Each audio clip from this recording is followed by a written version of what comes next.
listening to Pop This, the podcast where three women talk about pop culture.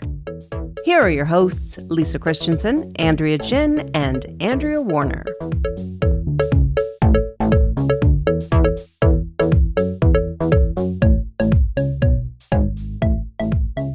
So, I did something that wasn't like a New Year's resolution or a bucket list thing or anything, but I'm going to put it on a list as if it was, because I find that to be an easier way to manage my life instead of putting goals down. You retrospectively identify something as a resolution that you already have done. And I put a check mark beside it.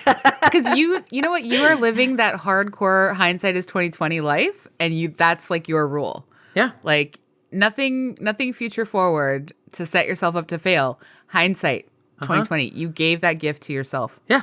Yeah. No, like I've discovered that this is a way more interesting way to live.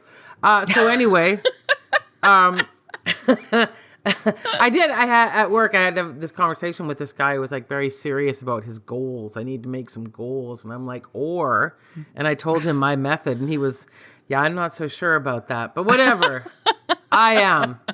So, I just, through scrolling through my Instagram, this little thing came up where you go and, go into a sauna and then, do the plunge thing in the icy water, which I feel like was a bit of a rage more like 5 years ago. Am I right about that? Like when Goop was all about get the cold pools and all that stuff, and it was going to change your life. And ice baths were yeah. And then I feel like it kind of went down, and maybe it's back again. I don't know, but or like people taking super cold showers in the morning. Was that part of it? I remember that. Maybe. I remember getting the ice plunges and all that weird stuff. But anyway, I wanted to just try this. So obviously it's not hard to get into a sauna. It was quite lovely. This little space in Vancouver. I won't give the name, but you can look it up. Off an alleyway, which was so fun. I was all set up in the sauna. Anyway, I came out of the sauna and they had the plunge pools, these icy things, right? So I went in the first time. And it was like unbearable. I jumped out like within seconds. And then there were 6 of us doing this session with like breathing and meditations. It was really fun. And they went in and sat for 4 minutes. What? Wait. I have questions about that. Okay, yeah. Who are these other people? Complete strangers. I don't know. And what did you sign up for exactly? Well, I wasn't sure. I looked and I signed up for some sort of guided experience, I guess, is what I signed up for. So did 6 other people or 5 other people. What is it? To meditate, to relax? Like, what was the purpose of the experience? Well, we set intentions for what we wanted to get out of this experience of... Like out loud to each other? Yeah. Okay. Yeah. And the whole idea was, I think when I read the kind of mission statement of this thing, it was this person's idea that people don't have a lot of places where they can get together and just meet like strangers. And so I had my robe on and went into the sauna, and we did some deep breathing and kind of talked a bit. And then we got in the cold pool, and then we had tea around a fire. And then we went back into the sauna again, and then we came back out to go back into the pool. And this time I was, you know what? I can do hard things. I like that expression. And I can do hard things. Like, I want some luxury sauna. No, that was the easy part. But going into the cold water is hard. It hurts significantly. It does, yeah. It does. And so I got back into that tub. And I stayed in there for 1 minute and 15 seconds. But you're like in a bathing suit, right? Yeah. Okay, just checking. Oh, did you think I was nude? No, I didn't. I wasn't sure because some places are nude and some places are not. We're sort of on the path to discovering this is like an accidental cult story. So I wouldn't have been surprised if there is no bathing suit, to be honest. Maybe that's the second. Yeah, I don't know. Yeah. Yeah, maybe. I probably would have done that. You're right. Because I got out of there and I felt fantastic. Yeah. What, That's you've great. done it? Well, so when I went, it wasn't a group activity. It was just Carlos and I went together for his birthday to these like container ship spas at Granville Island. And so it's for 1 or 2 people. It's there's like a giant outdoor shower. There's a large red cedar tub full of hot water. And then there's some warm stones on the ground. And then the icy cold plunge, which actually I believe had ice in it. And then there's a salt room with a light and sound bath kind of thing. Oh, wow. Okay. The salt room sauna, it's for me way too hot. And I had to leave after like 10 minutes. But I tried to do the ice bath. But the thing is, we were naked. And so I have like just ice. Are you by yourself? Or Yes. Just okay. completely All right. alone. All right. Like completely alone. It's completely alone. Yeah. But like just like ice cold water and ice just touching your genitals, not for me. Gotta say, would have really appreciated a swimsuit at that point. I wish I had had that on. So There were no ice cubes floating in my tub or whatever. I might be making it up, but I feel like there was actual ice because it was so cold, and I feel like I touched stuff like that was icy, but maybe my brain isn't working properly. I don't know. But I found out over the holidays that there are this Finnish couple that runs like a business that imports Finnish things and sells them. But they also, part of their business is you can rent a Finnish sauna from them. And yes, it's a mobile thing, and they'll like, drive it to your house. Yeah. I heard about that. I'm pretty sure the sauna I went in was one of those. Like they didn't like build mobile, it, like right? you could probably move it around. Yeah, pretty sure because it was, you have to walk up some steps to get in it. And but I gotta tell you, I mean, maybe it is a cult thing, but now I'm like, I want to go back and I want to do 2 minutes in that cold water. I've heard a lot of people like really swear by it. Like I know there's a few different podcasters that I listen to who like do ice baths like a few times a week and stay in for like a few minutes at a time, if not up to like 5 or 10 minutes. And more power to you. I'm tempted to do it again though. When I do go back to this thing, I probably will do it again, but I think I will bring something to put on my bottom. Swimsuit bottom. For that portion. Yeah, no, I don't blame you. The only problem I made, which was interesting, is so I got out after I'd been in there for the minute, and it was like I got there at 8:30 and it was 10 o'clock, and I was like, oh my goodness, I should be getting home now. Wow. And the guide person, she said, well, you sure you don't want to go in the sauna one more time? And I said, I feel so good. And did you say it like that? Yeah, I did. I said, I feel great. And I said, I'm just going to go home. And she said, okay. So I got changed and went home. However, when I got home, I could not get warm at all. I had to put giant socks on, sweatpants, turn the heat on, get under the duvet, and I was still cold. So I had to learn. Yeah. Finishing with the sauna is a smart idea, for sure. Yeah. But I'm just like, I felt like at first when I went in and jumped right out, I was like, this isn't for me.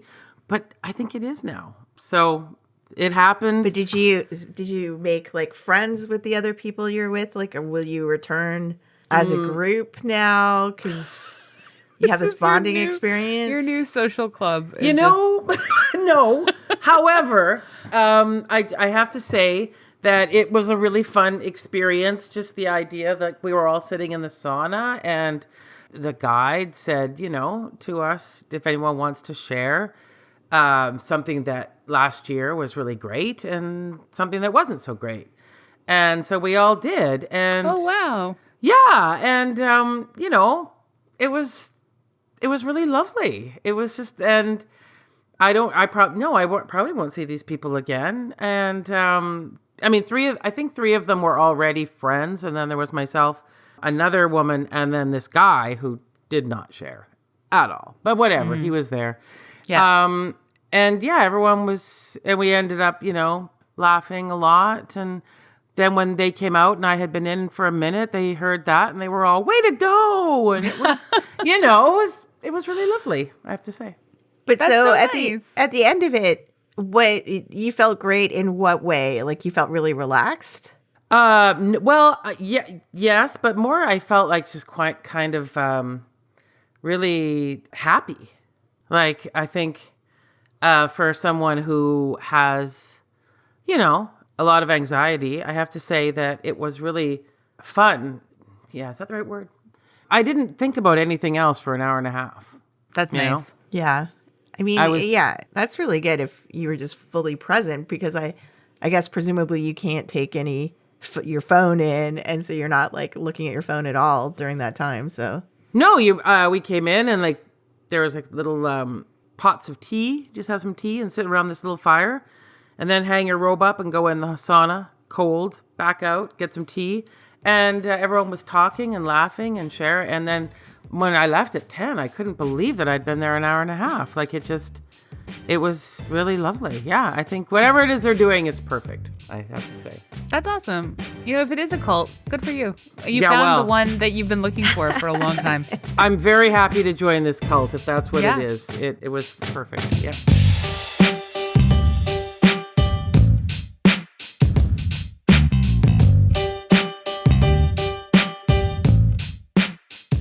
I don't do resolutions, but as we were sort of getting ready for this episode, where we're just gonna sort of like reflect on 2024 and talk about things we liked and stuff, I really fully had to acknowledge how little I participated in the culture in 2024. Wow, okay.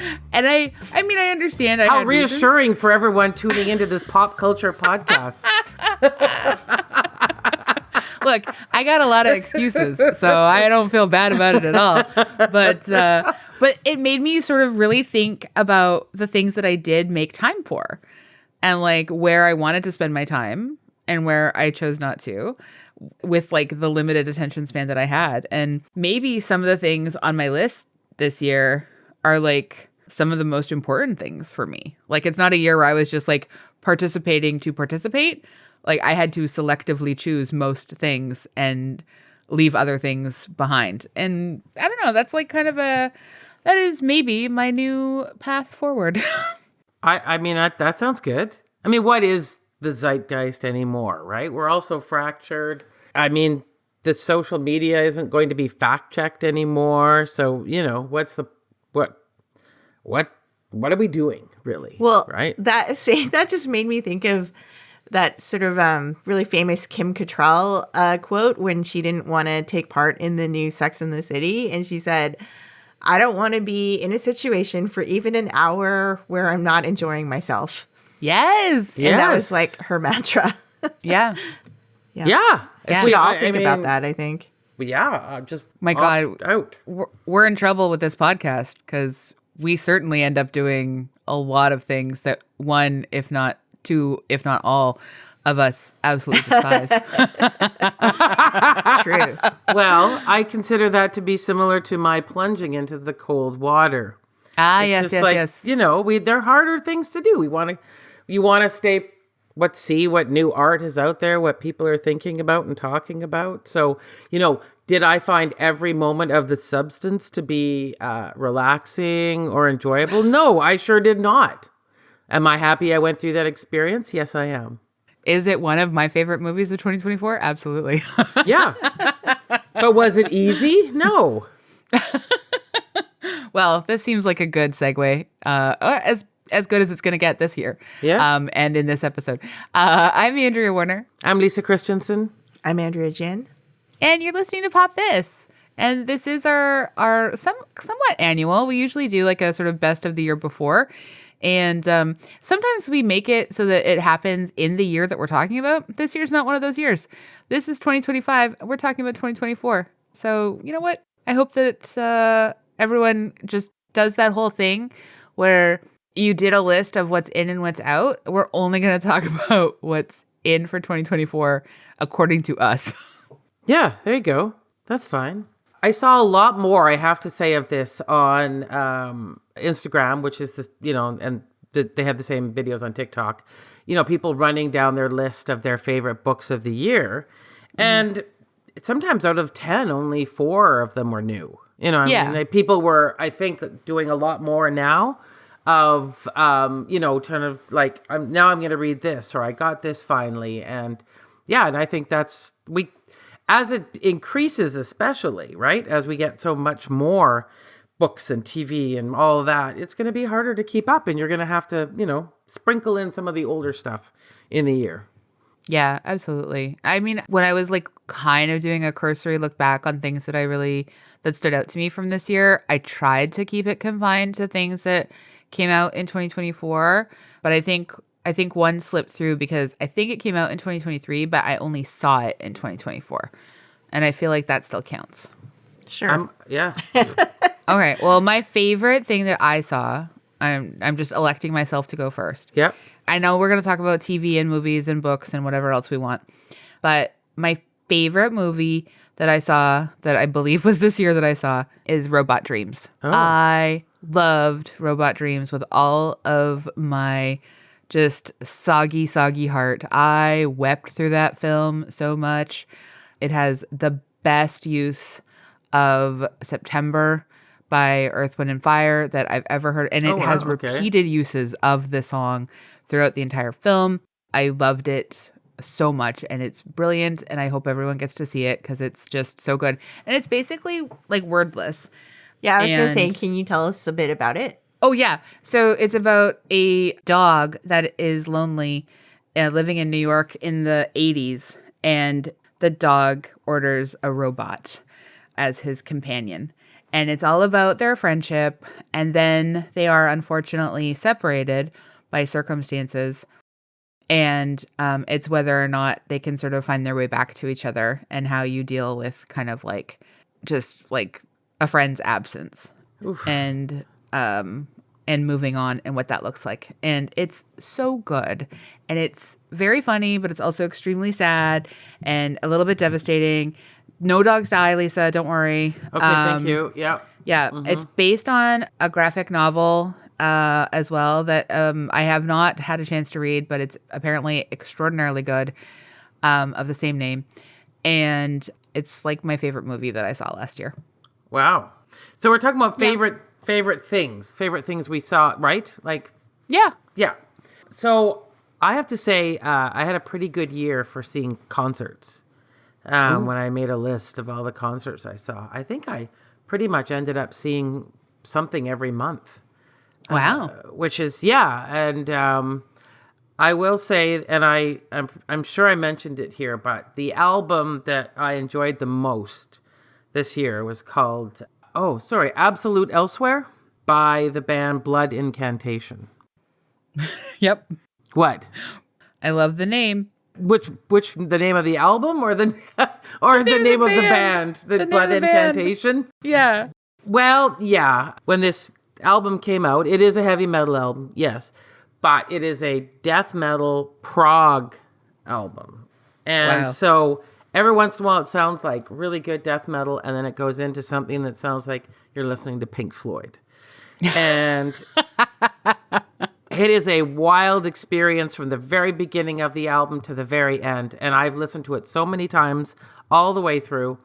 And then they came to Vancouver in, I think it was early November, late October. Anyway, the show sold out. And I was lucky that I had got tickets early. And it was my favorite show of the year as well. It was just absolutely incredible. So I really can't recommend that album. And here's the thing. If you look, it actually made a lot of 10 best, not just metal album, metal sites. It made Time Magazine, Pitchfork, Exclaim in their best albums of the year. So I know neither one of you will ever listen to it. That's not true. That's not true. I enjoy some, I actually do enjoy like some of the unusual metal albums that you recommend. Oh, okay. I'm glad to be corrected then. I will never listen to it. Reference back to Kim Cattrall here. Exactly. Yeah. Anyway, it was everything I was hoping for. And it was really nice to see the band itself like be really glowy about, getting all the accolades they have. Like when you work on something so hard and make something so great, and then to have it come back, I think has been really fun to watch how they've moved along with it. They're touring in Europe right now, and a whole bunch of shows are selling out there as well. Awesome. That's cool. That's really cool. AG, what's your favorite thing from 2024? I don't know. Like, favorite thing. I don't have a favorite thing. I have a bunch of things that were like Good enough. made me happy at various times during the year.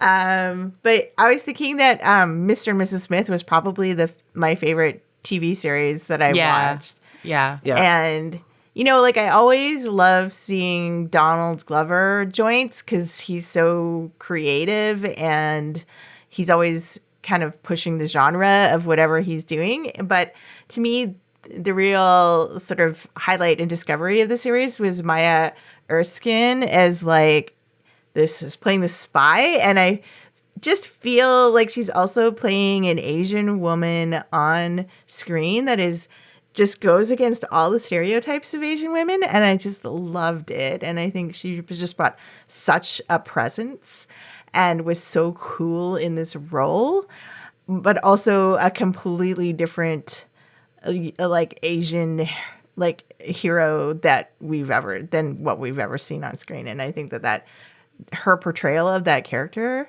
was genius. And I don't know, did either of you hear anything about what's happening with the season 2 for that show? Or what, is it going to be a completely different couple? Like, what's happening? It's a different cast. And there's no word yet on whether Donald and Maya might return. Because it really did leave that final episode. I mean, it looks bleak for sure, but there was an opportunity to get out of it. For sure. Yeah, and of course this is like a little, shallow to talk about, but the apartment in the TV series, like it was to die for. I loved it, and I think about it all the time. And it was so upsetting when they destroyed it with their like blowout. But also their wardrobes.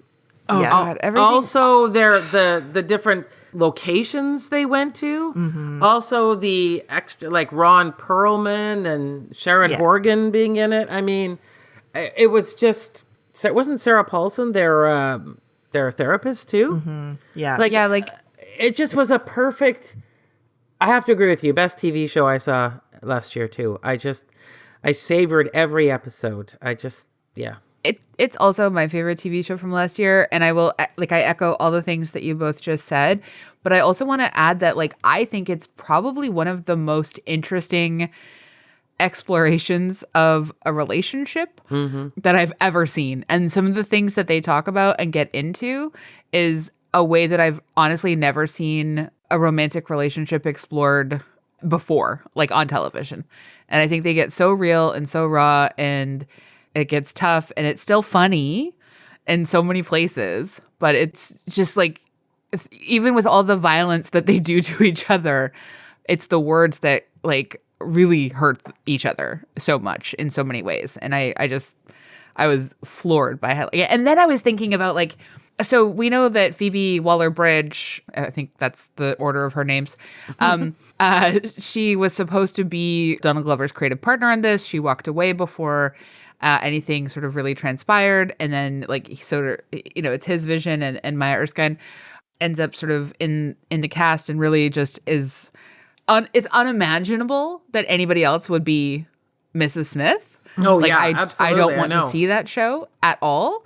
And I'm just I'm so glad that Phoebe and Donald realized that they could not do this together, and that it wasn't going to be either of their visions. And so it's better to walk away from each other than to force something that's not going to live up to either of their sort of goals.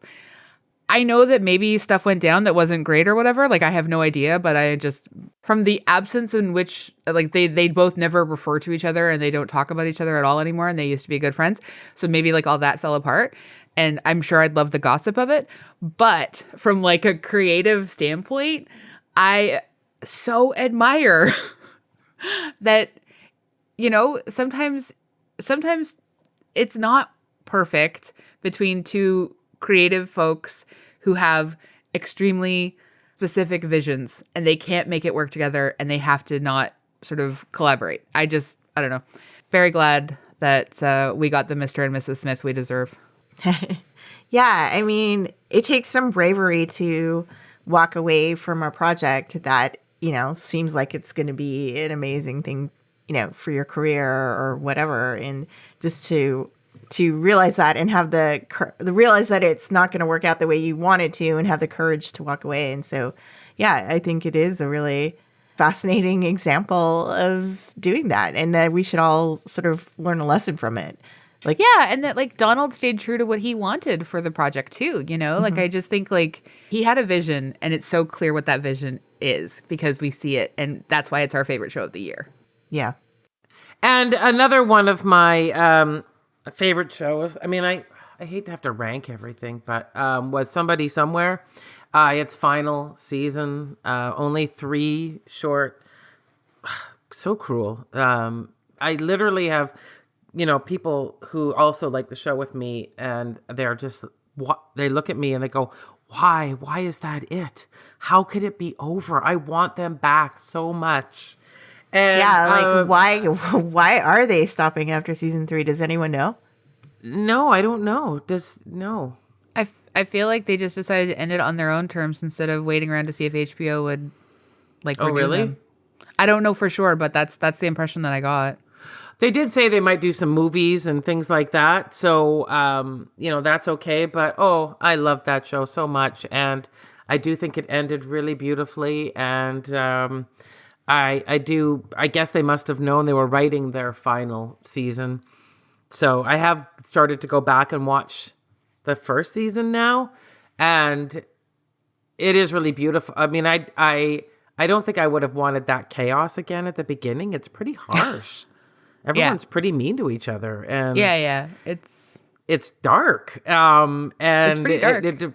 It was a really cathartic 3 seasons to go through, I have to say. Yeah, I haven't. I just was gonna say I haven't watched season 3 yet, and but I'm savoring it, and I am watching it in 2025. Mm-hmm. Yeah, and we talk a lot about the relationships and how, it's funny and heartwarming and all of that. But it also too so nails this part of me that grew up in a small town, and just going back to it, just feeling those feelings, it just brings it up every time I see that, even in season 1 where they're where she's working in a sort of industrial building marking, papers and stuff and the mall and stuff like that. And you just feel that small town that's in you. Yeah, there is something about that. Even the way everybody drove around between places, they almost look like they don't put a coat on. They just, get in the car and go somewhere as if it's just an extension of their house. Or, and how there's, the one bar in town that people go to, or the one cafe that you go to for lunch. I agree. But, the whole cast did such a brilliant job, and I just want more shows like that. I didn't notice, usually when I finish watching a show, it'll go, here are some other ones for you that are like this. But guess what? There's nothing else like it. So... have you ever seen The Detectorists? Yes. Yeah, I find that to me that has a similar kind of gentle humor to it. Yeah, I would agree with you there. Yeah, I enjoyed that. All seasons. I watched all of them. So yeah. Oh, yes. That's a good one. I'd like to mention one of my favorite shows of last year, TV shows of last year. We talked about it on the podcast, but The Brother's Son. Mm-hmm. Now, how did that not get a second season? I know. I'm so mad about that. I'm still so upset about it. Yeah. So mad about that. But I loved The Brother's Son. I just, everything about it, and obviously, Michelle forever. But I really, really, really, really thought that it was fun and chaotic and beautifully shot, and the action was really wonderful, and the premise of it all, honestly, also, God, so many people were very hot in that show. That was nice as well. I loved sort of every moment that we spent with it, and I'm really furious that we don't get a second season, because I think we should have a second season of that. Yes. I know. What happens with shows that get canceled after season 1? Do the writers or like still own the rights, and like maybe someday if someone wants to fund a season 2, they can do it, or Maybe, is it just yeah. like finished? I mean, great question. I feel like between Brad Falchuk and Byron Wu, like even though they made this for Netflix, like that to me seems like they would both have enough sort of Hollywood juice to hold on to things if someone else wanted to license it. I don't know. I'm guessing cost is a factor there, but they also they dumped it on January 4th of 2024. Like it's sort of a way to kick off a new year, but like I just feel like it didn't get enough of sort of like always in the top listing and always recommended and like really, really that Netflix push where the algorithm can kind of force, like it didn't get the Hot Frosty treatment. And I want the brother son to have gotten the Hot Frosty treatment. Not many properties do. By the way, did any of us watch Hot Frosty? I did. I did not. I'm saving it for next year when we do it for the Lisa. podcast. Lisa, just give us a gist of it. Like, how is it worth watching? Well, okay. First of all, we're not in Christmas anymore. So when we're in Christmas mode, watching Christmas rom-coms, we're just different people, right? We're like, Anything goes. the month of December is just a write-off, right? Just It's eggnog like brain. Eggnog, chocolate, nobody cares, right? So when you sit down to watch a movie where Ted from Schitt's Creek turns from a snowman into a hot guy that just hangs around the town, sure, why not? Like, I don't know. Everyone seemed to be going along with it. No one seemed to ask any questions how it had that kind of a little bit creepy, Poor Things sort of feeling where he's hot. We'll give him that. But he also seems to have the intellectual abilities of an 11-year-old. So Yeah. so there's a bit of that. So we do have to, struggle with that one for sometimes. But now, just within the last week, I saw 3 guys on some podcast. I don't know what they are, but they got some new theories, which is that there's another Wait, woman in the town. Is this whole podcast dedicated to Hot Frosty? Might be, yeah. Yeah, it's only, and so they were like, that woman who put the scarf, is the scarf that turned him into a person, or like, like the Frosty the Snowman song, it's the hat that they put on him and then he comes to life. So in this, it's a scarf. And if he takes the scarf off, he turns back into a snowman. But as long as he keeps the scarf on, he can be Hot Frosty, I guess. Anyway, there's a woman in town who has this husband, and they think that maybe her husband used to be a snowman too. Lisa, I can't believe that you both watch. Okay, I can't believe you watch the show because it's right up your alley. But I can't believe it's January and you're listening to podcasts about that show. Well, Like, wait a second. Alternate theory podcasts about Hot Frosty. Okay, wait a minute. I'm gonna happy just to know this. blow your mind now. Then another guy said, I think the whole town were snowmen. It's Hot Frosties. It wasn't just one guy. The whole town is not real. They're all snowmen.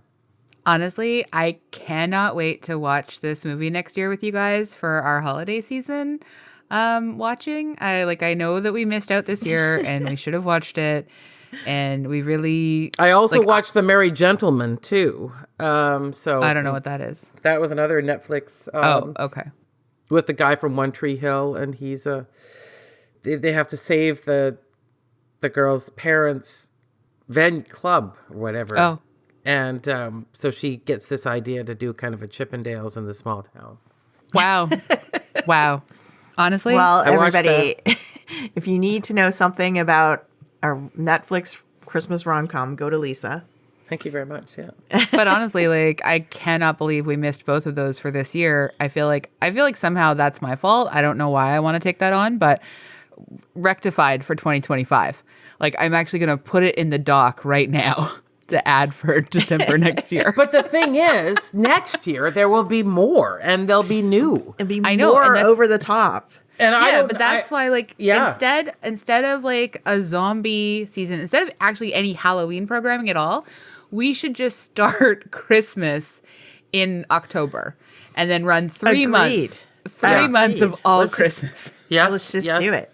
I will tell you, this past year, there were some dark times coming. And I watched 10 Hallmark Christmas movies. Ooh, Wow. what? Wow. Yeah. My favorite, I'll say, wasn't The Merry Gentleman, and it wasn't Hot Frosty. It was called The Finish Line, and it takes place in Finland. And what the story is that this girl, her father was a world-renowned dog sled champion. Oh my God. And he died. And now the daughter has also become a snow dog racer. But she's going back to Lapland in Finland, where Santa's actually from. And she is going to avenge his dog sledding title. So anyway, she gets there. She does the first race, but her lead dog gets injured and can't compete. But there happens to be this man that's a journalist and a former dog sled champion himself, and he has a dog. He lends it to her, and I think you know what happens after that. Wow. Hey, so Wow. it looks like we start this now in September. As soon as summer's over. Yeah, obviously. It's, oh my God, Labor Day weekend, we start our Christmas content. Wow. Incredible. Anyway, I just want to, by the way, they fall in love, and she wins the race. So No. I hate to spoil it, Wow. but Spoiler, Lisa. sorry, Spoiler. I should have told everybody. Give a heads up in advance. Yeah. Thank you. Honestly, what a delightful tangent. But I'm gonna redirect to AG because we haven't heard another favorite thing from you yet. Well, I continue to love Hacks. The seasons keep getting better and better, somehow stronger and stronger. And I feel like right out of the gate, season 1, this is like an A+ show. This is like 100%. Like they can't get better. But somehow, season after season, I just find it funnier and funnier. And it's just, yeah, I love the show. I don't know what else I can say about it. I mean, I think that's really like I didn't get to watch season 3 this year. I've got it on my list for 2025. I can't wait. I love Hacks so much with all my heart. And the idea that it's even funnier than season 2, that is wild to me. And I'm so excited about it.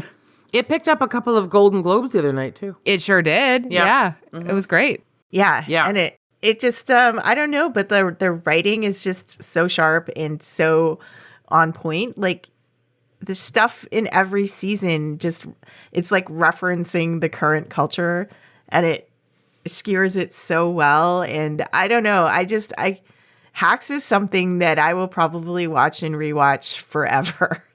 I hope they make 100 seasons of it.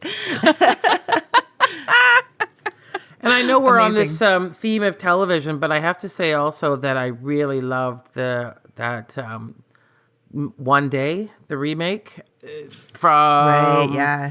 what was the book called? The book was called One Day by David Nichol. And I just thought this. I'd read the book and I'd seen the early one with Anne Hathaway years and years ago, and I was like, this, doing it as a 10-part miniseries with the couple they had, it was one of my favorite TV experiences as well. And just Yeah, on I heard Netflix that was too. wonderful. I haven't seen it. Wonderful. So good. So sad, so funny, so smart, so thoughtful, very romantic, and it had everything. It really did. That's awesome. I want to talk about the book we did for the podcast because I loved it so much. But the third Gilmore Girl, I still feel like I'm sort of revisiting juicy tidbits from that book in my head, like a lot. And I have talked about it with so many people as well. And when I hear it referenced out in the rest of the world, I just like feel this kinship with people who all love Kelly Bishop a lot. And yeah, I and especially listening to the audiobook and just having her voice that whole time was such a delight. And I still think about like the tenderness of her deep friendship with Edward Herman and her fake husband on Gilmore Girls. And I love that book so much. And I even love, I'm not on TikTok, but I keep getting it fed to me in my Instagram, is when Lauren Graham comes out to surprise her at the 92nd Y for like her book event and is like in conversation with her for the night. It just, it's all so delightful and I love it so much. Mm-hmm. Very much agreed. And I'll just also mention too that I got to have, again, I don't keep a bucket list as we know. So I have now crossed off my list seeing Madonna and the Rolling Stones. And I was very pleased to say that now that's done. I've seen them both. And Bruce Springsteen. So goodness sakes. Yeah, in 1 year. So big year. It was a very big year. And, I don't know when all of them will be touring again or if they will. So I was, it was really exciting to see all of them. They're the big guys. I don't know what's going to happen if they stopped going. There's that new documentary about Elton John on his final tour. So it's kind of like there's a real, a group of people that's going to be cut off this touring schedule. It's quite interesting. Yeah, for sure. Well, AG, we went and saw Elton John's final tour a couple years ago. That's right, yeah. Last year? I can't remember. Anyway, what is time? Well, it was complicated because it was delayed. Yeah, he canceled. Yeah. That's right. And it definitely wasn't last year, but it might have been the year before. Mm-hmm. Yeah, I think it was 2 years ago. It was definitely in the pandemic. Mm-hmm. Yeah. He toured during the pandemic? No, yeah. After 2022 the kind of yeah. 3. Yeah, but we were in masks for the shows. Yeah. I remember that. Oh, yeah. Well, he has this new documentary on Disney Plus about that tour and kind of him looking back at his life. Oh, okay, cool. And then they also have the show is what his final show as well. Yeah, that makes sense. Mm-hmm. I wanted to mention we haven't talked about any stand-up specials that we liked or comedy, but I watched Ronnie Cheng's Love to Hate It over the holidays, and I think he is emerging as one of America's most, even though he's from Malaysia, but one of America's most interesting, smartest, funniest comics, and I think everybody should watch that special. He does an amazing bit talking about what it means to be a man on the internet. And it explains everything and it's hilarious. And of course, he's in another thing I really like called Interior Chinatown. And to me, he was the best part of that show. And he's on The Daily Show. I think he's really coming up as a force in comedy. And I'm just really appreciating all his work from last year. But it's called Love to Hate It. It's on Netflix. Definitely He's great. watch it. I want to watch the comedy special. I'm excited about that.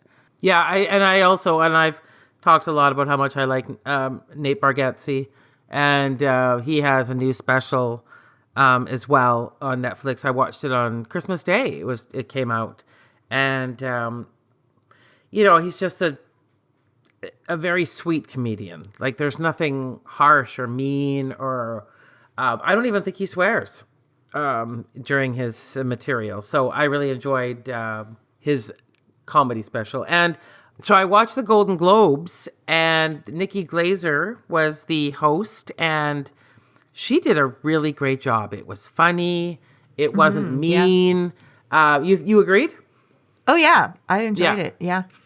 Yeah, and so I was really pleased to see, someone like her kind of getting this, a place to do something. I don't think we just, and it wasn't terrible, and I didn't feel uncomfortable. And that's, boy, oh boy, as much as everyone loved Ricky Gervais doing it, you feel so uncomfortable. I did not like Ricky Gervais doing it, and I am glad his day is over. Mm-hmm.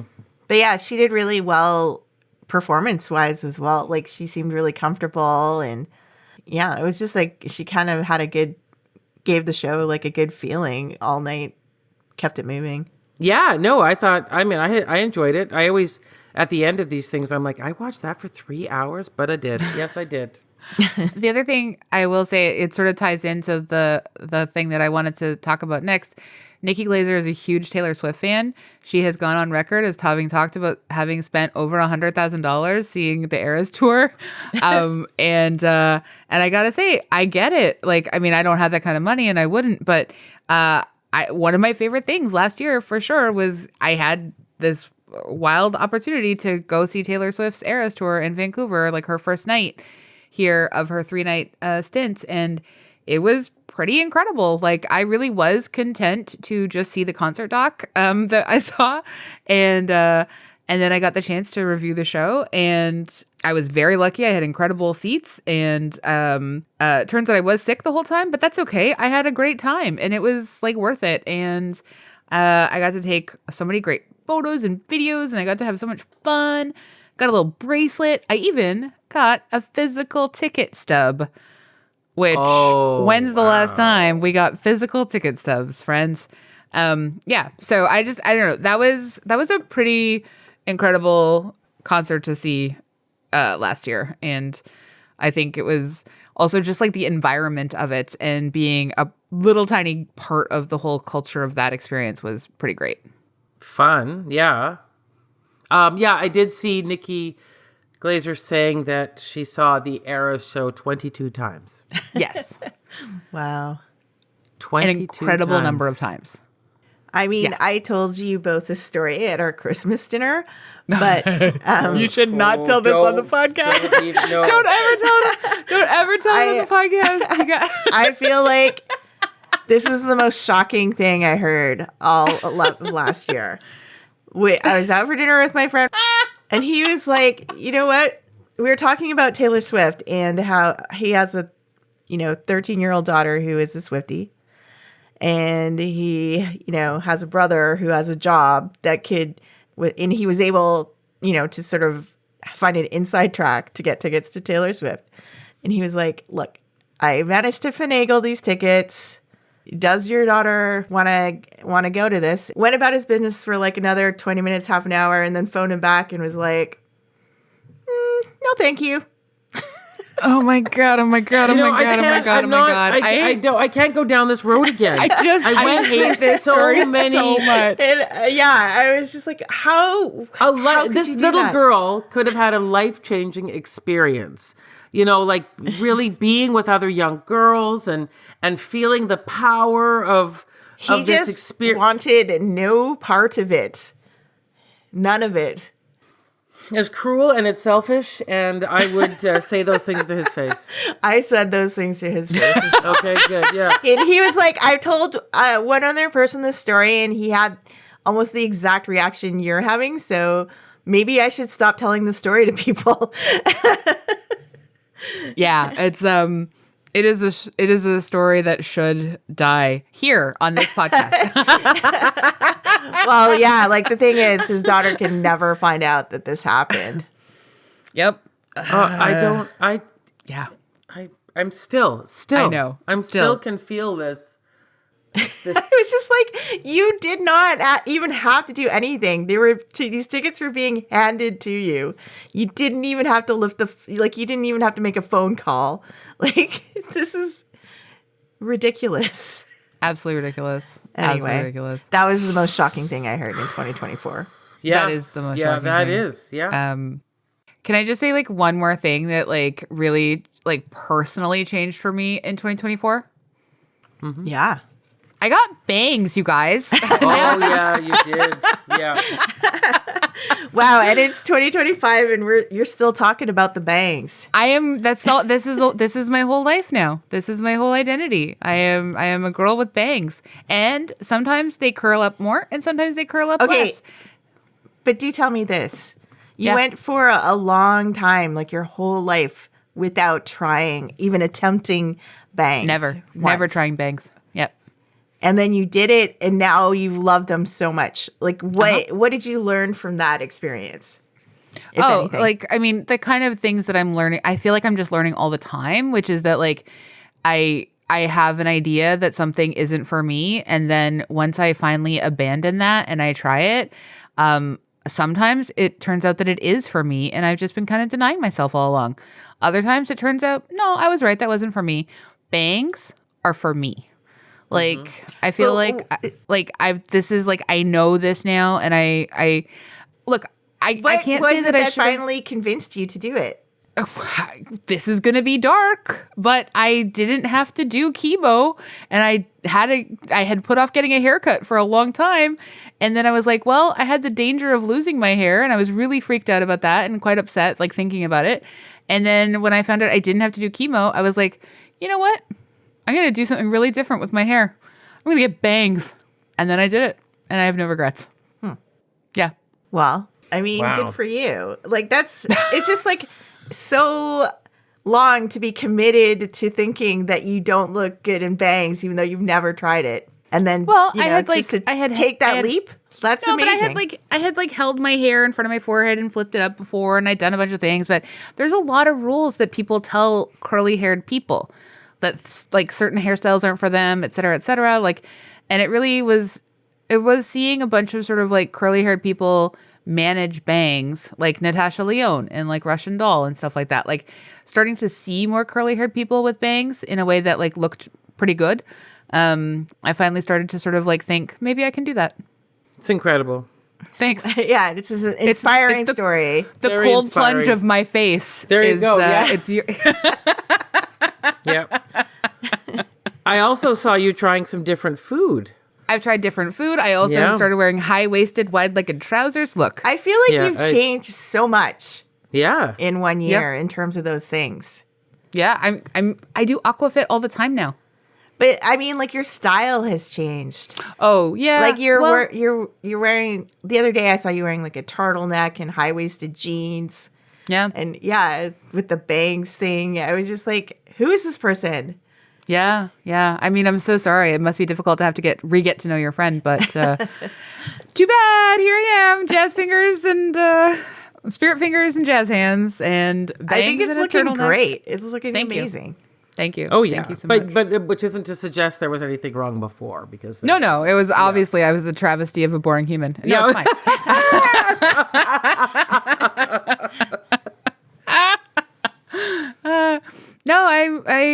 I really think, 45 was a weird year for me, and it taught me lots and lots and lots of things, and I won't go obviously into all of them right now because this isn't just about me, but there's a lot of good stuff to bring into 2025, even though a lot of other things are absolutely terrible and wretched and awful. Yeah, well, I mean, you've talked about it a lot on the podcast, like all of the difficulties that you had last year. And I don't know, like I was wondering when I was thinking about how we were doing the show, talking about like a catch up but like after coming off such a rough year, do you feel like, what do you feel about 2025? Like, are you like excited? Like, does it feel like a fresh, clean slate? Are you like, what's going on in your mind? I mean, I don't think it feels like a fresh, clean slate because I've continued to have some extremely stupid health challenges in the last couple months. I don't think I ended up actually talking about it, but I had this really complex colonoscopy and then these giant polyps removed and then I had diverticulitis for 10 days. So I feel like there's a bit of long tail from all of the health nonsense of 2024 that's creeping into 2025. I feel like I'm better equipped to deal with those things, both physically and emotionally.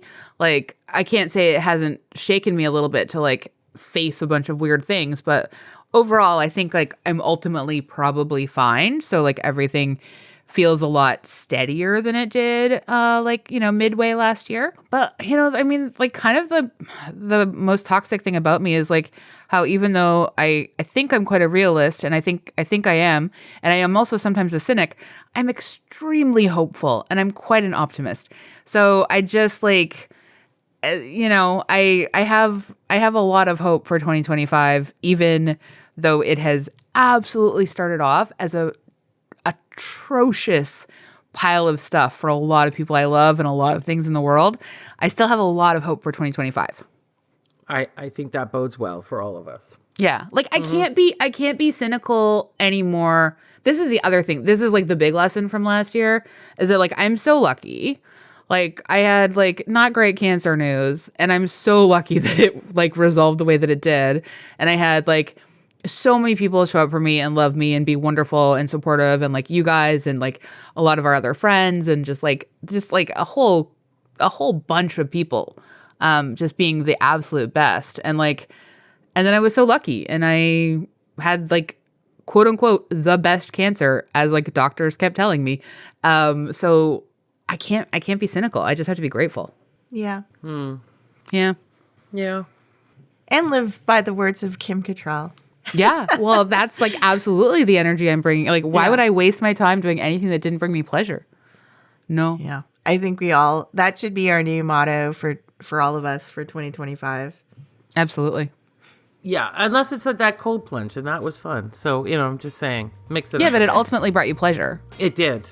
It did. It's not to say you give up on something just like after the first time you try it. Like, and whenever we're watching like some terrible thing, we know that we're going to have a good time talking about it. We sure do. Yeah, exactly.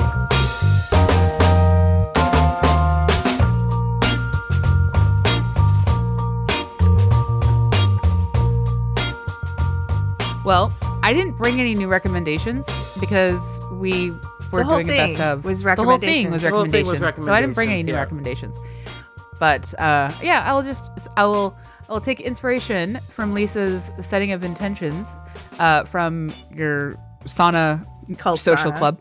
And I'm just calling it cult sauna from now on. Cult Yeah, sauna, there you go. cult Yeah, sauna. sure. Okay. And just like, yeah, like my intention, as we just said, is like, we're going to live by Kim Cattrall's rules.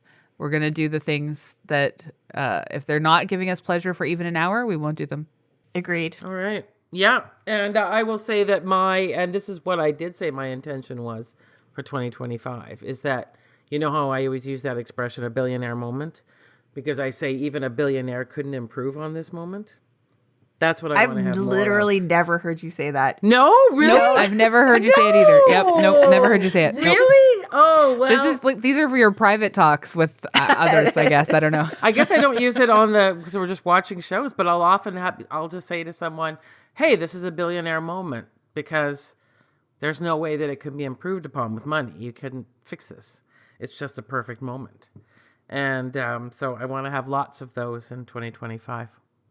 That's nice. As soon as you said billionaire moment, I was like, does she mean that like if it's a billionaire moment, like should we be murdering someone? Because I just think like we got to murder all the billionaires. So that's a controversial statement on my part. But. Okay, well, Wow, you're just like ending our resolutions podcast with like a threat of murder. okay, That's no, nice. Nothing like that. Nope. All right, cool. I'm glad you clarified. Thank you so much. Yeah, okay. I'm glad I did too. And just one recommendation. We've talked about the Gilmore Girls so many times, and we all know why we watch it again, for the comfort and, kind of sweet silliness of it. But they just added Parenthood onto Netflix, which is also a very guilty pleasure. It also has Lauren Graham in it. Oh, And yeah, I it's- never watched it. Oh, it's just that delight. It's exactly the same feeling you get just having one of those comfort shows. Mm-hmm. 4 brothers and sisters in Berkeley and their parents, and the strange sagas that all of them have for 6 seasons. That's it. Cool. Love it. Yeah. All right. Well, thanks everybody for listening, and I hope that everybody had a relaxing and reflective time over the holidays and are ready to fully embrace 2025. And if you're not, go plunge into the coldness and you will be. You heard Yeah, it from let Lisa. Let that ice touch your genitals. Go for it. Ooh, I don't know. Okay, I wasn't thinking about that at all. At all. I know. I put my spin on it. But I'm now sorry. you will Yeah. be. So Now I will be. Yeah, that's exactly. A-Dub's gift to you. Yay, yeah. Always New a Year. little bit uncomfortable. Yay. Happy New Year. Happy New Year. Bye. Bye. Thanks, everyone.